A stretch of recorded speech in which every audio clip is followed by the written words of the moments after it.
ഇപ്പോൾ രാജ്യസഭയിൽ വലിയ ശക്തമായ ഭാഷയിലാണ് ഈ സംഭവം ഉണ്ടായതിൻ്റെ തൊട്ടടുത്ത ദിവസങ്ങളിൽ ശ്രീ മല്ലികാർജ്ജുൻ ഖാർഗെ AICC പ്രസിഡന്റ് ഈ വിഷയത്തിൽ ശക്തമായ പ്രതികരണം നടത്തിയത്. ആ പ്രതികരണത്തെ ചെയർ പോലും അഭിനന്ദിക്കുകയാണ് ചെയ്തത്.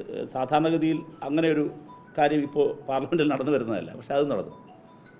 ആ ഖാർഗെയുടെ പാർട്ടി കേരളത്തിൽ കൂടോത്ര പാർട്ടിയായി മാറി. നിങ്ങൾ ആലോചിച്ച് നോക്കൂ, കേരളത്തിലെ കോൺഗ്രസ് കൂടോത്ര പാർട്ടിയായി മാറി.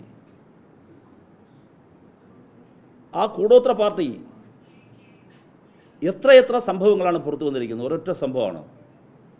ഇപ്പോൾ ശ്രീ VM സുധീരൻ്റെ വീട്ടിൽ നിന്ന് ഈ കൂടോത്ര സാധനങ്ങൾ കണ്ടെടുക്കുന്നു. ഒരു വാർത്ത മുമ്പ് വന്നാണ്. നമ്മളന്ന് വലിയ ചർച്ചകൾക്കൊന്നും വിധേയാക്കിയില്ല. ശ്രീ DK ശിവകുമാർ, കർണാടകയിലെ മുതിർന്ന കോൺഗ്രസ് നേതാവ് തന്നെ വെളിപ്പെടുത്തി തനിക്കെതിരെ വലിയ ശത്രുസംഹാര പൂജയും ഇത്തരത്തിലുള്ള ബ്ലാക്ക് മാജിക്കും നടന്നിരിക്കുന്നു, കേരളത്തിലാണ് നടന്നത്. നമ്മളാരും പറഞ്ഞതല്ല, ശ്രീ DK ശിവകുമാർ പറയുന്നു. ഇപ്പോഴിതാ KPCC അധ്യക്ഷൻ മറ്റൊരു KPCC അധ്യക്ഷൻ്റെ വീട്ടിൽ നിന്ന് കൂടോത്ര സാധനങ്ങൾ കണ്ടുപിടിക്കുന്നു. നിങ്ങൾ ആലോചിച്ച് നോക്കൂ, ആ KPCC ഓഫീസൊക്കെ ഇനി ഒന്ന് കുഴിച്ചു നോക്കിയാൽ എന്തെല്ലാം കാണും. ഈ മിഥുനം സിനിമയിലൊരു രംഗമുണ്ട്, നമുക്കെല്ലാവർക്കും അറിയാവുന്നൊരു കൂടോത്ര രംഗമാണ്.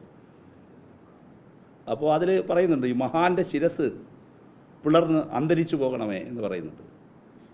അപ്പോൾ KPCC നേതാക്കളല്ല ഇപ്പോൾ ഈ മന്ത്രമാണ് ഉരുവിടുന്നത്. രാവിലെ എണീറ്റ് ചിരിച്ച് KPCC ഓഫീസിൽ വന്ന് പരസ്പരം കൈകൊടുക്കുമ്പോഴും മനസ്സുകൊണ്ട് മന്ത്രിക്കുന്നത്, ഈ മഹാൻ്റെ ശിരസ് പിളർന്ന് അന്തരിച്ചു പോകണമേ എന്ന് മനസ്സിൽ ഉരുവിട്ടുകൊണ്ടാണ് സുധാകരന് കൈ കൊടുക്കുന്നത്, സുധാകരൻ വേറൊരാൾക്ക് കൈ കൊടുക്കുന്നത്, ഇതെല്ലാം സംഭവിക്കുന്നത്. എത്ര മലിനമായ മാനസികാവസ്ഥയുടെ ഉടമകളാണ് കേരളത്തിലെ കോൺഗ്രസ്സുകാർ.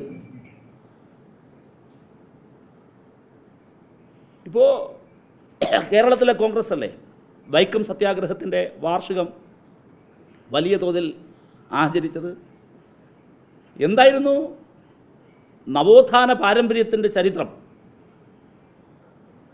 നമ്മുടെ കേരളം സ്വാമി വിവേകാനന്ദൻ ഭ്രാന്താലയം എന്ന് വിളിച്ച കേരളത്തെ അതിൻ്റെ എല്ലാ പുനരുദ്ധാന ചിന്തകളെയും ഇല്ലാതാക്കി നവോത്ഥാനത്തിൻ്റെ, ശാസ്ത്രാവബോധത്തിൻ്റെ, പുരോഗമന ചിന്തയുടെ ഒരു നല്ല ഇടമാക്കി മാറ്റിയ മഹാരഥന്മാരെ മുഖത്ത് നോക്കി കാർക്കിച്ചു തുപ്പല്ലേ ഇവർ ചെയ്യുന്നത്.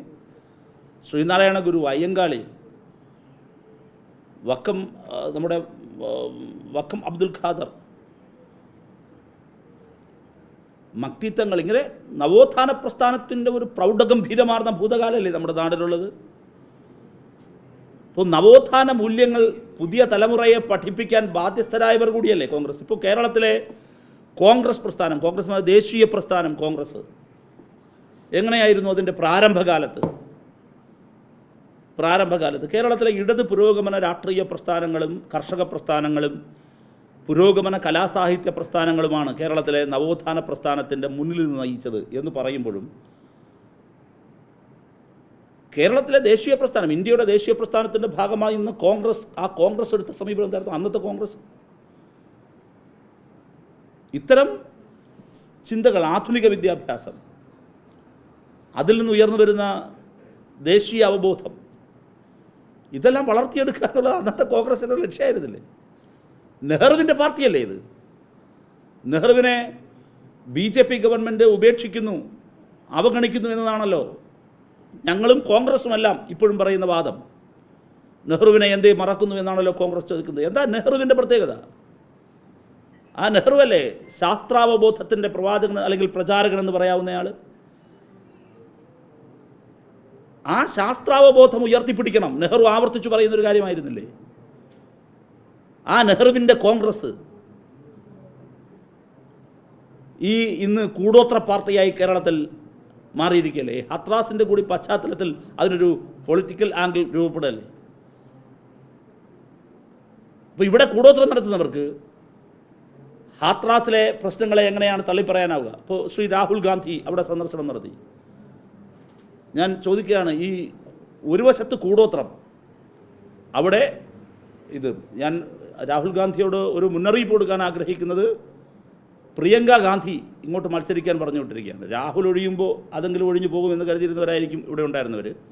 പ്രിയങ്ക വരുന്ന സാഹചര്യത്തിൽ ഇത്തരത്തിലുള്ള കൂടോത്ര സാധ്യതകൾ കൂടി ഒന്ന് രാഹുൽ പരീക്ഷിക്കുന്ന നല്ലതായിരിക്കും. ഹത്രാസിൽ പോകുന്ന സമയത്ത് ഇവിടുത്തെ കൂടോത്ര കാര്യങ്ങൾ കൂടി ഒന്ന് നോക്കിയേക്കണം. പ്രിയങ്കയ്ക്ക് കൂടോത്രമേൽക്കാതിരിക്കാനുള്ള പൂർവ്വക്രിയകൾ എന്തെങ്കിലും ചെയ്തു വിടുന്നത് നല്ലതായിരിക്കും എന്നൊരഭിപ്രായം കൂടിയുണ്ട്.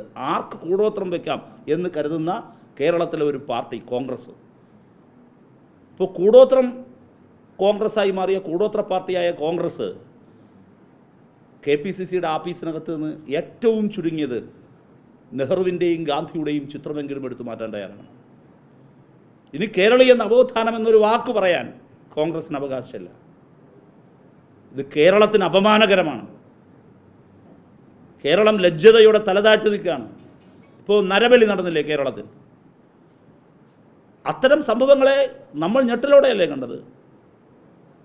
അത്തരം സംഭവങ്ങളെയും അങ്ങനെ അന്ധവിശ്വാസങ്ങൾ പിന്തുടരുന്നവരെയും ഇനി എങ്ങനെയാണ് പ്രതിപക്ഷ നേതാവിനോ KPCC അധ്യക്ഷനോ കോൺഗ്രസിനോ അതിൻ്റെ നേതാക്കൾക്കോ ഇനി തള്ളിപ്പറയാനാവുക? കൂടോത്രം ചെയ്യുന്നത് ശരിയാണെങ്കിൽ നരബലി നടത്തുന്നത് ശരിയല്ലേ എന്ന് അവിടെയുള്ളവർ ചോദിക്കില്ലേ? അല്ലെങ്കിൽ അതിനെ പിന്തുടരുന്നവർ, ആ സ്കൂൾ പിന്തുടരുന്നവർ ചോദിക്കില്ലേ? ഈ അന്ധവിശ്വാസങ്ങൾ പിന്തുടരുന്നവർ ചോദിക്കില്ലേ? ഒരു പാർട്ടി തന്നെ ഇതായി മാറുന്നു. അപ്പോൾ ആലോചിച്ച് നോക്കണം, KPCC പ്രസിഡന്റ് ഇതാണ് അവസ്ഥയെങ്കിൽ, ഒരു KPCC പ്രസിഡന്റ് അല്ല, രണ്ടാമത്തെ KPCC പ്രസിഡന്റാണ്. മണ്ഡലം പ്രസിഡന്റിൻ്റെയും പിന്നെ ബ്ലോക്ക് പ്രസിഡന്റിൻ്റെയും ബാക്കിയുള്ളവരുടെയും എല്ലാം വീട്ടിൽ എന്തോ ഒരു കൂടോത്ര പരിപാടികളായിരിക്കും നടന്നിട്ടുണ്ടാവുക, നടത്തിയിട്ടുണ്ടാവുക. ഇത് അങ്ങേയറ്റം അപമാനകരമായൊരു കാര്യമാണ്. കേരളം രാജ്യത്തിൻ്റെ മുമ്പിൽ ഈ കോൺഗ്രസ് കാരണം തല താഴ്ത്തി നിൽക്കേണ്ട, കുമ്പിട്ട് നിൽക്കേണ്ട അവസ്ഥ വന്നിരിക്കുകയാണ്.